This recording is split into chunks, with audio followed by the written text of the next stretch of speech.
Hello दोस्तों, स्वागत है आपका अपने यूट्यूब चैनल में। आज मैं आपको बताऊंगा कि आप जो है फार्मासिस्ट का रजिस्ट्रेशन कैसे कर सकते हैं। तो आइए वीडियो को ज़्यादा बड़ा न करते हुए वीडियो को शुरू करते हैं। अगर आप जिस भी स्टेट से हैं उस स्टेट की फार्मेसी काउंसिल में आपका रजिस्ट्रेशन होना चाहिए। जैसे कि मैं उत्तर प्रदेश का बता रहा हूँ, तो यहाँ पे आपको सबसे पहले जाना होगा क्रोम पे अपने, और वहाँ पे सर्च करना होगा उत्तर प्रदेश फार्मेसी काउंसिल। वहाँ पे आपको जाने के बाद जो है कुछ ऐसा इंटरफेस आएगा। उसके बाद आपको जो करना है आइए मैं बताता हूँ। सबसे पहले आपको वेबसाइट पे जाना है। वहाँ पे आपको अपना फर्स्ट नेम लिखना है, मिडिल नेम लिखना है और लास्ट नेम लिखना है, और ईमेल आईडी और मोबाइल नंबर के थ्रू आपको जो है रजिस्ट्रेशन करना होगा, ठीक। उसके बाद यहाँ पे देख सकते हैं आप, लिखा है there after one time password, आपका ओटीपी जाएगा, will be send on the mobile number, आपके मोबाइल नंबर पे और आपके ईमेल आईडी पे, एंटर्ड बाय द एप्लीकेशन। जब आप एप्लीकेशन को फिल करते हैं तब जो आप अपना मोबाइल नंबर और ईमेल आईडी दिए हैं उस पे आपका ओटीपी जाएगा। देन क्या होगा, वेरीफाई दैट द ओटीपी आप submitting on the next step and then create the desired login password. उसके बाद जो है आपका ये ओटीपी वेरीफाई होने के बाद आपका जो मन चाहे वो आप पासवर्ड रख सकते हैं। Once the password is created registration will be completed। जो आपका पासवर्ड है वो आप रजिस्टर्ड कर सकते हैं, वो कंप्लीट हो जाएगा। उसके बाद आपको लॉगिन करना है। इन लॉगिन करने के लिए क्या होगा, आप वेबसाइट पे जाएंगे, उसके बाद रजिस्टर मोबाइल नंबर के थ्रू आप पासवर्ड डाल करके लॉगिन कर सकते हैं, लॉगिन बटन से। In case user forget password, अगर आप किसी भी केस में अगर पासवर्ड भूल जाते हैं तब आपको कहाँ क्लिक करना है, फॉरगेट पासवर्ड पे। Link and get the registered mobile number verify OTP, जिस भी आप मोबाइल नंबर जो आप लगाए हैं उस पर जो है ओटीपी जाएगा, उसके बाद वो वेरीफाई होगा। देन आप नया पासवर्ड क्रिएट कर सकते हैं, ठीक। उसके बाद submit application for the registration of pharmacist, आपको क्या करना होगा, सबमिट करना होगा रजिस्ट्रेशन एप्लीकेशन को रजिस्ट्रेशन करने के लिए। और उसके बाद after login use will be redirected to her his her respective dashboard, जो आपको डैशबोर्ड है उसमें दिखाई देगा सब कुछ, ठीक। Click on the request of pharmacist registration, आपको वहाँ पे जो ऑप्शन देगा वहाँ पे क्या करना है, रिक्वेस्ट टू फार्मासिस्ट रजिस्ट्रेशन पे आपको करना पड़ेगा। उसके बाद देन आपको जाना होगा apply for registration of pharmacist, वहाँ पे ऑप्शन दिया होगा। उसके बाद आप क्या करेंगे, अप्लाई करेंगे रजिस्ट्रेशन ऑफ फार्मासिस्ट के लिए, ठीक। आंसर क्वेश्चन होगा जो आप कर सकते हैं, are you already registered of pharmacist in pharmacy council of state and other Uttar Pradesh. वहाँ पे आपको आपको जो है पूछेगा कि आप किसी भी स्टेट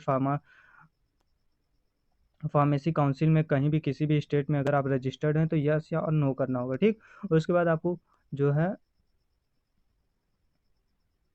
उसके बाद जो है आपको बेसिक डिटेल भरना होगा। जैसे कि यहाँ पे आप देख सकते हैं कि gender, date of birth, place of birth and father name, इतना आपको सबमिट करना भरना पड़ेगा। फिर उसके बाद हस्बैंड, अगर आपके हस्बैंड नेम दिया है, फिर उसके बाद रिलीजन आपका कौन सा है वो, फिर कैटेगरी आप S C S T O B C जो भी आते हैं वो भरना होगा, फिर आधार नंबर भरना होगा, फिर नेशनलिटी आपको भरना पड़ेगा, ठीक।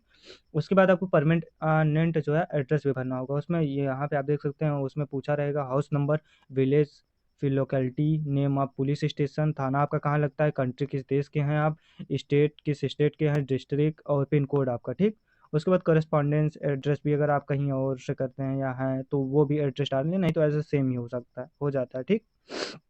उसके बाद एजुकेशनल क्वालिफिकेशन, जो आपकी डिटेल है, आप कितना पढ़े लिखे हैं वो सब डिटेल आपको भरना होगा। नेम ऑफ एग्जामिंग बोर्ड, किस आप बॉडी किस आप बोर्ड से जो है कि अपना पढ़ाई किए हैं। Name of school and college institute, आपके कॉलेज या इंस्टीट्यूट का नाम होगा। कोर्स स्टार्टेड इन ईयर, किस ईयर में, इसके बाद करना क्या होगा, किस ईयर में आप कोर्स स्टार्ट किए हैं और किस ईयर में आप ख़त्म किए हैं। उसके बाद select if CGP of application, फिर मैक्सिमम मार्क कितना का पूर्णांक था, कितना आप पाए हैं ओटीपी, फिर सीजीपीए इन एप्लीकेबल, ठीक। ये आपका हाई स्कूल एंड इंटरमीडिएट के लिए है। और D pharma, B pharma, M pharma, आप जिसका भी रजिस्ट्रेशन कर रहे हैं, जो भी आप किए हैं वो आपको फिल करना होगा, ठीक। फिर detail of last degree obtained, फिर आप लास्ट में कौन सी डिग्री किए हैं, चाहे आप डिप्लोमा अगर करके, डिप्लोमा ही अगर आप किए हैं तो डिप्लोमा का करेंगे, बी फार्म किए हैं तो बी फार्म का, जो भी है। फिर डिग्री जो भी ऑप्टेन आप किए हैं वो भरना होगा। फिर उसके बाद रोल नंबर आपको भरना होगा, फिर किस कॉलेज से आप किए, किस स्टेट से किए, किस डिस्ट्रिक्ट और पिन कोड, दो सब कुछ डालना होगा, ठीक। फिर इंटर्नशिप डिटेल आपको डालना है, जो कि आपका ट्रेनिंग सर्टिफिकेट होता है वो आपका भरना होगा। जैसे कि किस आप हॉस्पिटल या ऑर्गेनाइजेशन से किए, उसका एड्रेस, स्टेट और डिस्ट्रिक्ट, वो सब फिल करने के बाद आपको इंटर्नशिप पीरियड किस, कब से आप कब तक किए हैं वो आपको भरना होगा, ठीक। उसके बाद सेव करके नेक्स्ट पे जाना होगा। फिर अपलोड डॉक्यूमेंट, आपको जो भी डॉक्यूमेंट जितना भी है आपको अपलोड करना होगा। सबसे पहले आपको क्या करना होगा, अपना फ़ोटो एक क्या कहते हैं पासपोर्ट साइज़ उसको अपलोड करना होगा, वो भी जेपीजी या जेपीईजी में 120 से 350 केबी तक। फिर उसके बाद आपको वैसे ही सिग्नेचर भी अपलोड करना होगा। Then below document should be PDF format whose size should be not exceed in 1 MB। जो अभी है आपका डॉक्यूमेंट 1 MB या 102 KB तक होना चाहिए, ठीक। उसके बाद आपको क्या क्या डॉक्यूमेंट अपलोड करना वो देखिए। हाई स्कूल मार्कशीट आपको करना है, हाई स्कूल सर्टिफिकेट करना है, यानी अपलोड ये सब करना है। और इंटरमीडिएट की मार्कशीट आपको अपलोड करना है, इंटरमीडिएट की सर्टिफिकेट आपको डाउनलोड करना है। फिर आपका डी फार्म का मार्कशीट सबमिट करना है, अपलोड करना है। देन आपको डी फार्म का मार्कशीट के बाद सर्टिफिकेट आपको अपलोड करना है। ऐसे अगर आप बी फार्म में जो भी किए हों वो सब भरना होगा, ठीक। उसके बाद इंटर्नशिप सर्टिफिकेट आपको जो मिला है वो आपको सब अपलोड करना होगा। फिर domicile of UP certificate issues within 6 month if completed D pharma B pharma for the state other than UP. आपको क्या डोमिशनल सर्टिफिकेट आपको अपलोड करना होगा, वो भी जो कि 6 महीने के अंदर ही जो बना है वो आपको यानी निवास आपको अपलोड करना होगा। Scan copy of valid ID proof, Aadhaar और वोटर आईडी या रेजिडेंशियल सर्टिफिकेट। फिर आपको क्या करना है, आधार कार्ड के या तो अपना आधार स्कैन करके आईडी को अपलोड करना है, या तो वोटर आईडी, या तो रेजिडेंशियल सर्टिफिकेट यानी निवास, ठीक। फिर एफिडेविट आपको अपलोड करना है, वो भी आपको 100 रुपये तक वाला एफिडेविट आपको तहसील से बनवा लेना है। इतना सब आपको करने के बाद फिर आपका जो है रजिस्ट्रेशन हो जाएगा। फिर आप नेक्स्ट नेक्स्ट करते जाइए। फिर अगर आप श्योर हैं already you are already registered as the pharmacist in pharmacy council of state other than Uttar Pradesh, फिर यस आपको करना है। देन आपको इतना सब करने के बाद आपको सबमिट फीस आपको जो है फीस को आपको यानी फ़ीस आपको पेड करनी होगी, वही करीब 1830 रुपये तक, 1830 rupees sold appointed for the document verification. जो भी आपका डॉक्यूमेंट सब कुछ होगा वो अपलोड हो जाएगा फॉर द किस लिए, वेरिफिकेशन के लिए।